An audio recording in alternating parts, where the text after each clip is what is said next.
আসসালামু আলাইকুম ওরহমতুল্লাহি ওবারাকাতু।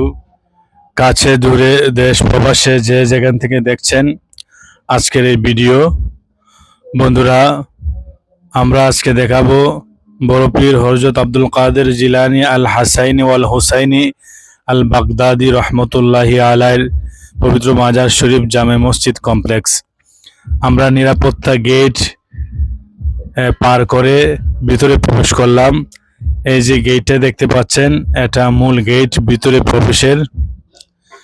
এই গেট দিয়ে মসজিদ ও এই মাজার কমপ্লেক্সের ভিতরে প্রবেশ করতে হয়। আমরা আস্তে আস্তে ভিতরে প্রবেশ করছি। মাশাআল্লাহ, কতই না সুন্দর হযরত আব্দুল কাদের জিলানী রহমতুল্লাহি আলাইহির মসজিদ ও মাজার শরীফ কমপ্লেক্স। আমরা ভিতরে প্রবেশ করলাম। ভিতরে প্রবেশ করে বাম সাইডে বিশুদ্ধ পানি পাবেন, পান করার পানি। এখান থেকে সবাই পানি পান করে। হযরত আব্দুল কাদের জিলানী আল হাসাইনি ওয়াল হুসাইনি আল বাগদাদি রহমতুল্লাহ আলাইহির নাম শুনেন নাই এমন মানুষ খুবই কম পাওয়া যাবে। বিশেষ করে মুসলমান খুবই কম পাওয়া যাবে যে ওনার নাম শুনেন নাই। ওনার মসজিদের সামনে বিশাল বড় এরিয়া, বিশাল বড় মাঠের মতো। এখানে ঈদ উল ফিতর, ঈদ উল আজহার সময় একেবারে পরিপূর্ণ হয়ে যায়। বাঙালি, পাকিস্তানি, ইরাকি, বিভিন্ন দেশের মুসলমানরা এখানে ঈদের নামাজ পড়তে আসে। হযরত আব্দুল কাদের জিলানী রহমতুল্লাহি আলাই 470 সনের রমজান মাসের পহেলা তারিখে বাগদাদ নগরের জিলান শহরে জন্মগ্রহণ করেছিলেন। তার পিতার নাম ছিলেন আবু সালে মুসা জঙ্গি এবং মাতার নাম সৈয়দা উম্মুল খায়ের ফাতেমা। তার পিতা ছিলেন ইমাম হাসান ইবনে আলীর বংশধর এবং মা ছিলেন ইমাম হুসাইন ইবনে আলীর বংশধর। সুবহানাল্লাহ, সুবহানাল্লাহ। উনি মায়ের দিক থেকে এবং বাবার দিক থেকে, দুনো দিক থেকেই আহলে বায়াতের বংশধর ছিলেন। রাসূল সাল্লাল্লাহু আলাইহি ওয়াসাল্লামের বংশধর ছিলেন। এই যে মাঠের মতো খোলা জায়গাটা দেখতে পাচ্ছেন, এখানে হাজার হাজার মুসল্লিরা ঈদ উল ফিতর ও ঈদ উল আজহার সময় নামাজ আদায় করে থাকে। আলহামদুলিল্লাহ, আমি জিয়ারত করতে পেরেছি। কয়েকবার আমি গিয়েছি, জুমার নামাজ পড়েছি। এই বিশাল এই কমপ্লেক্সটা ঘুরে ঘুরে আমার দেখার সৌভাগ্য হয়েছে। সুবহানাল্লাহ, সুবহানাল্লাহ। হযরত আব্দুল কাদের জিলানী রহমতুল্লাহি আলাই, উনি প্রাথমিক জীবন কাটিয়েছেন জিলানি শহরে।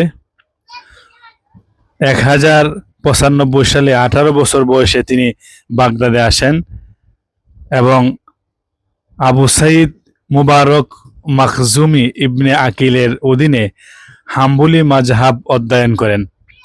তিনি আবু মুহাম্মদ জাফর আল শারজাসের কাছে হাদিস অধ্যয়ন করেন।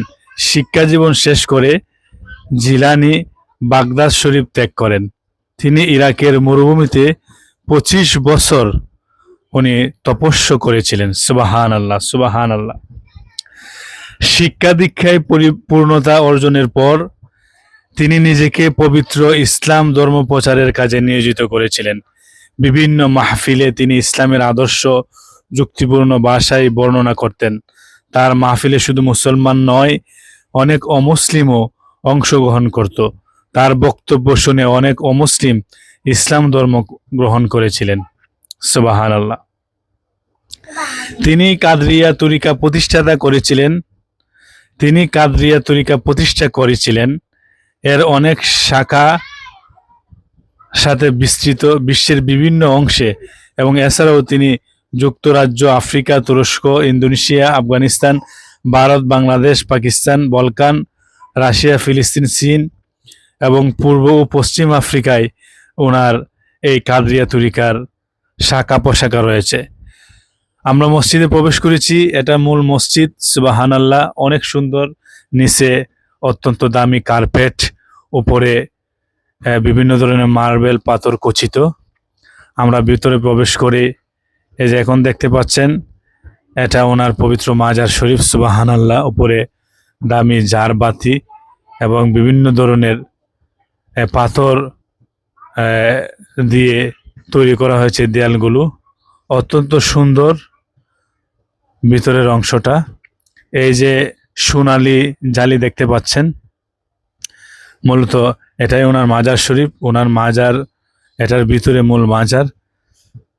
প্রতিদিন বিশ্বের বিভিন্ন দেশ থেকে ওনার মাজার জিয়ারতের জন্য, বিশেষ করে ইন্ডিয়া, পাকিস্তান, তুরস্ক এবং মিডল ইস্টের, মধ্যপ্রাচ্যের বিভিন্ন দেশ থেকে মুসলমানরা এখানে আসে জিয়ারতের উদ্দেশ্যে। সুবহানাল্লাহ, সুবহানাল্লাহ। উনি অত্যন্ত বড় মাপের আলেম ছিলেন। এই যে এখন আপনারা ভিতরে যে নীল অংশ দেখতে পাচ্ছেন, এটা মূলত ওনার মাজারের মূল অংশ, মূল মাজার। সুবহানাল্লাহ। ভিতরে এই যে নীল কার্পেট বা কাপড় দেখতে পাচ্ছেন, এটাই ওনার মূল মাজার। সুবহানাল্লাহ, সুবহানাল্লাহ। ভিডিওটি শেয়ার